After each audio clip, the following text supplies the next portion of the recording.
Bonjour, c'est Manon du service des espaces verts. Aujourd'hui, on va parler de la gestion différenciée des pelouses, notamment au parc Barbieux, mais aussi dans d'autres parcs sur Roubaix.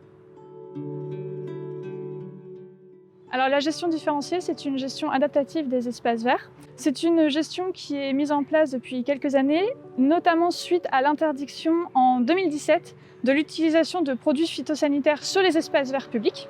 Le principal objectif, c'est d'être zéro phyto sur nos espaces verts. Le deuxième objectif de la gestion différenciée, ça va être bien sûr d'économiser les ressources naturelles, notamment en eau et en essence. Et la troisième raison, c'est bien entendu de favoriser la biodiversité urbaine sur nos espaces verts, en laissant des espaces un peu plus refuge pour la biodiversité, donc les insectes, les oiseaux. L'intérêt principal, ça va être de maximiser la diversité d'habitats. Plus il y a des habitats différents, plus il y aura une biodiversité qui sera riche.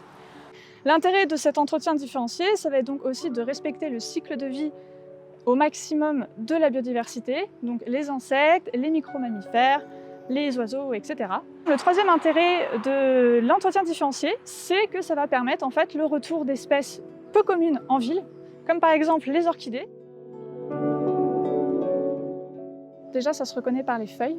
Donc les orchidées ont des feuilles qui sont vert brillant, vert foncé, souvent lisses, avec des nervures parallèles. Donc ça, c'est au niveau de la feuille.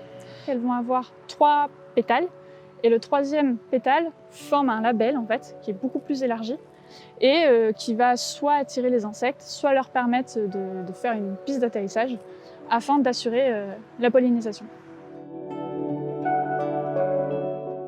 Alors, le conseil du mois de juillet, déjà la première chose que je vais vous dire, c'est de ne surtout pas faire comme moi actuellement et d'éviter de marcher dans les prairies quand vous en trouvez dans les parcs, que ce soit à Barbieux ou ailleurs. Parce que moins les prairies sont piétinées et plus les espèces florales et la faune seront préservées.